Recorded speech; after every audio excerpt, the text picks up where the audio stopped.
I'm here to talk about success, right?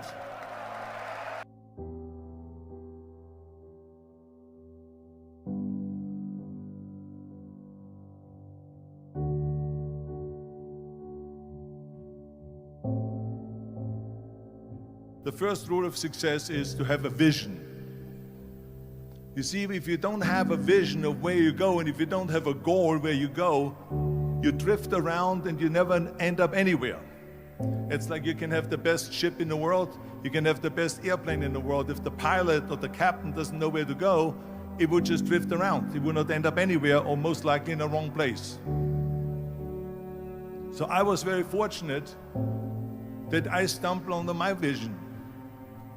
I mean, as you know, I was born in 1947 in Austria after the Second World War. And I didn't really like Austria when I grew up. I couldn't wait to get out of there. I couldn't see myself becoming a farmer or a worker in a factory or anything like that, even though my parents wanted me to stay there and have a normal life. My father wanted me to become a police officer like he was. My mother wanted me just to stay there and marry a girl with the name of Heidi, hopefully, and have a bunch of kids and run around like the Van Trapp family in The Sound of Music. But that was their vision, not mine. My vision was totally different. I felt that I was born for something special, for something unique, for something big.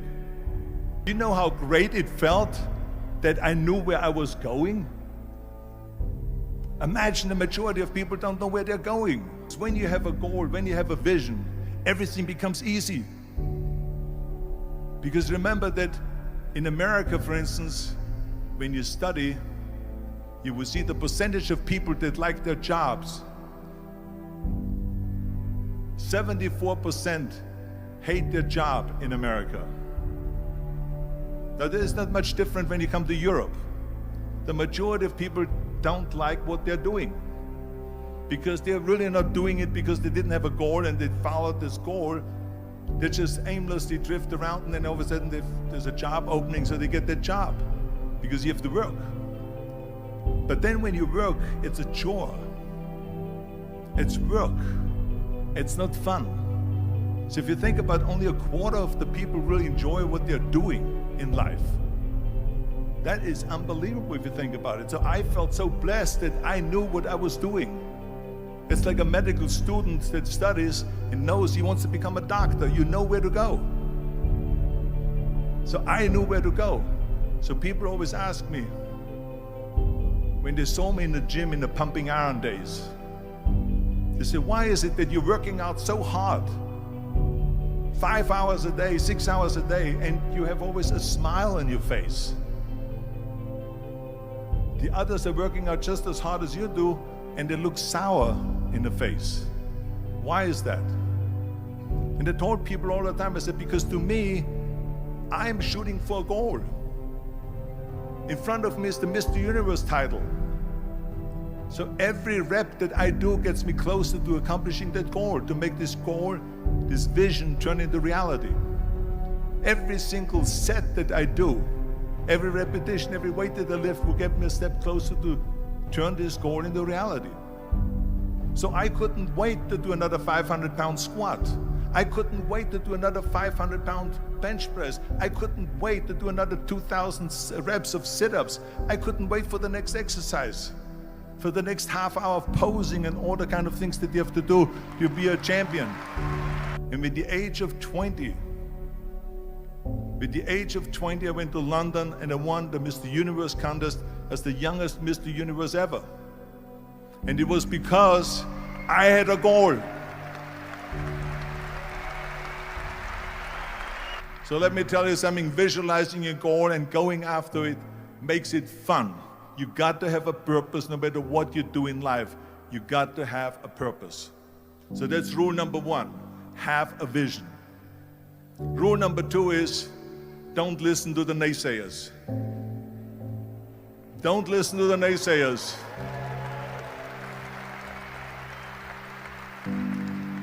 Everything I ever did, the thing that I heard out of people's mouth was, that's impossible. that can't be done or no. So whenever someone said to me, it can't be done, I heard it can be done. When they said no, I heard yes. And when they said it's impossible, I heard it is possible.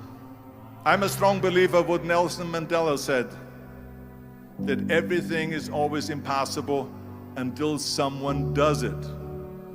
Well, I'm going to be the one, I said to myself, I'm going to do it and I'm going to show it to them. Maybe it has never been done before. That's perfectly fine with me.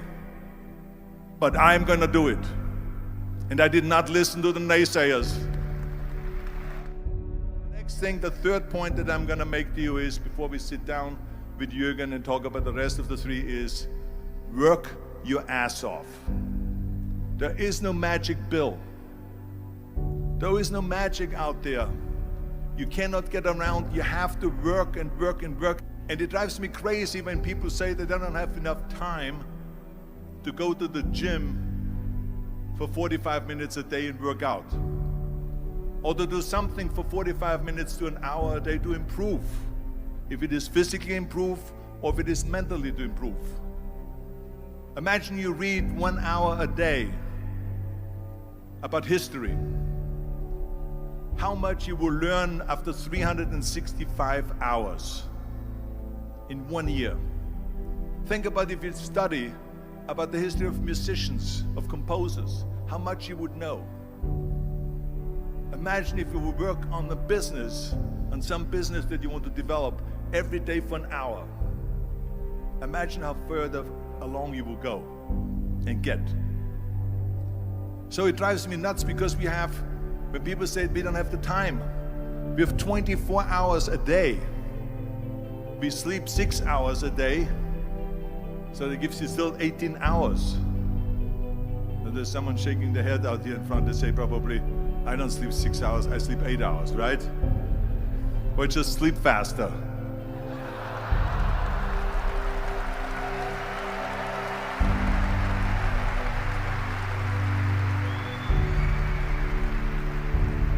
So we have 18 hours a day. The average person works around 8 to 10 hours. So let's assume it's 10 hours, so we have 8 hours left. Then you travel around an hour a day, maybe 2 hours a day. So now you have still 6 hours left. So what do you do with these 6 hours? What do you do with these 6 hours? Then we eat a little bit, then we schmooze a little bit, talk a little bit to people and all that stuff.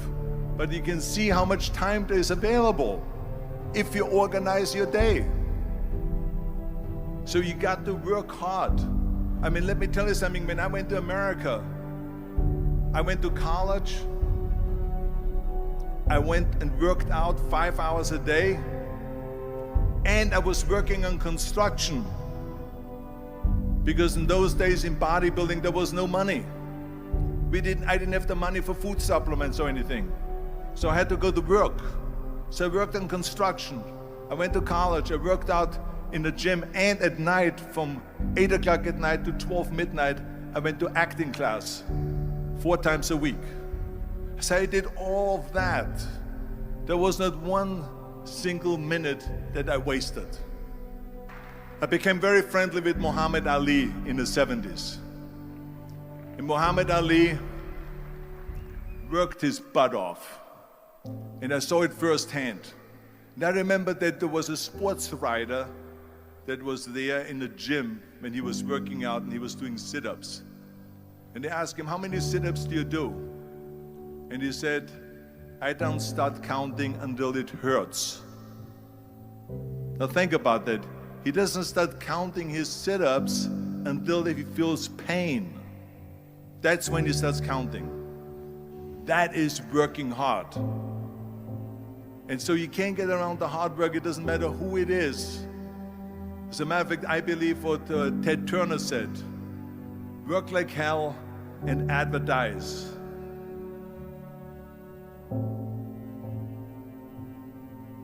You get it? Work like hell, go to bed, and early to rise, work like hell and advertise. So you work your ass off, and then you let the world know about your work. That's what it is all about. Let people know. If you have a company, if you have a movie, if you do a sports, work your ass off, but then advertise and let everyone know. I hate Plan B. And I tell you why. Because we have so many doubters, as I've said earlier, the no-sayers. We have so many of those people that say no and you can't do it, it's impossible. That is okay because we just turn off, as I said earlier, and we listen and we hear the no being a yes. You can't do it, you can do it, and all of that. So that is possible to do that amongst all the negative people around you. But when you start doubting yourself, that's very dangerous. Because now what you're basically saying is that if my plan doesn't work, I have a fallback plan, I have a plan B.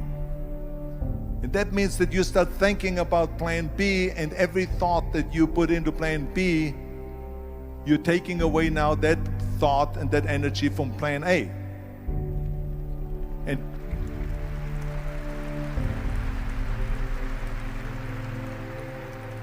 And it's very important to understand that we function better if there is no safety net, because plan B becomes a safety net. It says that if I fail, then I fall and I get picked up and I have something else there that will protect me. And that's not good, because people perform better when there's no safety net. People perform better in sports and everything else if you don't have a plan B.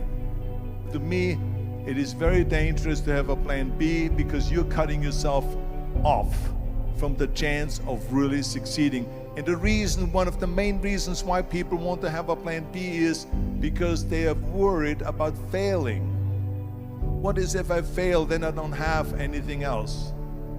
Well, let me tell you something. Don't be afraid of failing, because there's nothing wrong with failing. You have to fail in order to climb that ladder. There's no one that doesn't fail. We all fail. It's okay.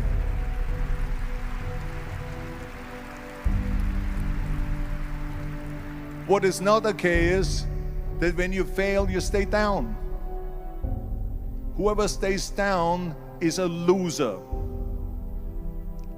And winners will fail and get up, fail and get up, fail and get up. You always get up.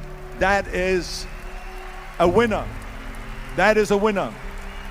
Hey, we all lose.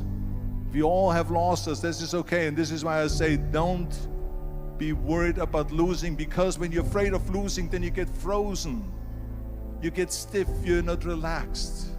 You got to be, in order to perform well in anything, if it's in boxing or if it is on your job or with your thinking, is only happening when you relax. So relax. It's okay to fail. Let's just go all out and give it everything that you got. That's what it is all about. So don't be afraid to fail. This is one of my 6 rules to success. You can only feel complete as a person if you think about what can you do for your fellow member around you that maybe needs help. I felt like that. Everyone has a different motivation why you get into that. I was an immigrant going to America, and I saw how America was the most generous country in the world. I mean, they opened up their arms to me, they helped me, they invited me for Thanksgiving dinner. The people, they brought me, the bodybuilders in the gym brought me plates to my apartment because I had no plates, I had no silverware, I had no bedware, I had no pillows, I had no blanket, I had no TV, I had no radio, I had nothing. They brought it to my apartment. They helped me. And I saw that firsthand, this generosity in America. And I said to myself, as an immigrant that is being embraced with open arms, that I need to go and make sure that I give something back.